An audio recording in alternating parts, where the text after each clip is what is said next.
Urdu academy کے زیر اہتمام یاد کیفی تقریب کے ویڈیو ڈیلیٹ ہو جانے کی وجہ کر اقرا اردو نیوز تقریب کو ناظرین تک پہنچانے میں تاخیر کی، جس کی وجہ کر معذرت خواہ ہے Iqra Urdu news social media. Corona ضابطے پر عمل کرتے ہوئے مغربی بنگال اردو اکیڈمی کے زیر اہتمام یاد کیفی پر سیمینار، غزل، گفتگو اور گیت کا یک روز رنگا رنگ تقریب کیفی اعظمی کے قریب رہنے والے جناب ندیم صدیقی بمبئی اور جناب حسن کاشمی لکھنؤ نے اپنے تاثرات پیش کی۔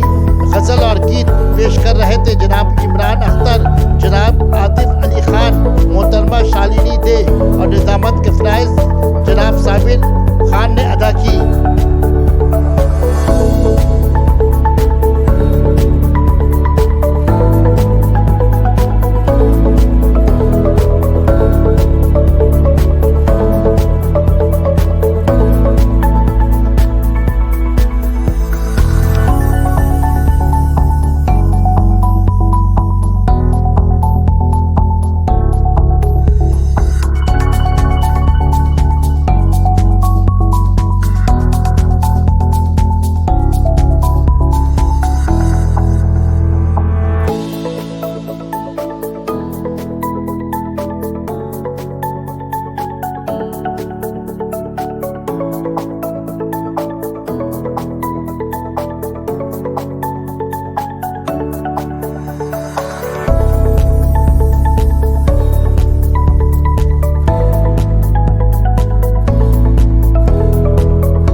پروڈیوسروں اور ڈائریکٹروں نے اس بات کا خاص خیال رکھا کہ عوام کس قسم کی زبان پسند کریں گے یا کون سی زبان لوگوں کے دلوں میں اتر کر ان کی دلچسپی کا سامان مہیا کرے گی۔ انہیں سوائے اردو کے کسی اور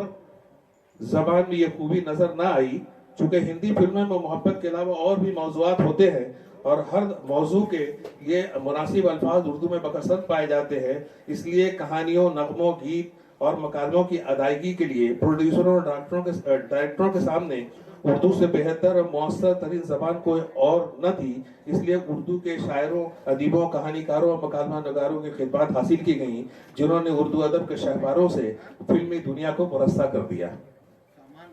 آپ کی خاص توجہ، چونکہ آپ اتنے قریب تھے کیفی کے شخص پر، تو سبسٹینس اینڈ شیڈو کو جو آپ نے دیکھا ہے ہم تو دور سے دیکھ رہے ہیں۔ ہندی فلموں کے لیے بڑے پیمانے پر مکالمے لکھے گئے، ماحول سے ملتے جلتے گیت لکھے گئے اور عمدہ کہانیوں نے جنم لیا جن کی زبان اردو تھی، صرف اردو۔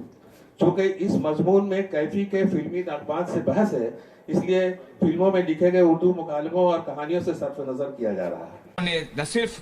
بے بس اور لاچار مزدوروں اور سماج کے دبے کچلے انسانوں کے لیے آواز بلند کی، بلکہ ان کی قیادت بھی کی اور ان سب کے دلوں میں حوصلہ پیدا کیا تاکہ وہ طوفان کا رخ موڑ سکیں، ان کا سامنا کر سکیں۔ کیفی اعظمی کی یہ بہت بڑی خوبی ہے کہ وہ عوام کے شاعر ہونے کے ساتھ ساتھ ادب کے دامن میں بھی گنجہائے گرامہ جمع کرتے گئے۔ تخلیق شعر کے لیے معیار سے نیچے کبھی نہیں اترے، ان کی شاعری معاشرے کی اصلاح کے تمام تر سروکار کو استقامت پہنچاتی ہے رہی، عوام اور ادب کے رشتے کو ان کی تخلیقی توانائی مضبوط و مستحکم کرتی رہی۔ کیفی نے اپنے بیٹے، بابا ان کے بیٹے کا پکارتے تھے، تو کیفی نے اپنے بیٹے کے نام ایک وصیت کی ہے جس میں چند مختصر چھوٹی چھوٹی نظمیں ہیں۔ ایک چھوٹی سی نظم سنیے گا، بہت مختصر کر رہا ہوں۔ میرے بیٹے میری آنکھیں میرے بعد ان کو دے دینا، میرے بیٹے میری آنکھیں میرے بعد ان کو دے دینا جنہوں نے ریت میں سر گاڑ رکھے ہیں، میرے بیٹے میری آنکھیں میرے بعد ان کو دے دینا جنہوں نے ریت میں سر گاڑ رکھے ہیں، اور ایسے مطمئن ہے جیسے ان کو نہ کوئی دیکھتا ہے اور نہ کوئی دیکھ سکتا ہے، مگر یہ وقت کی جاسوس نظریں جو پیچھا کرتی ہیں سب کا ضمیروں کے اندھیرے تک،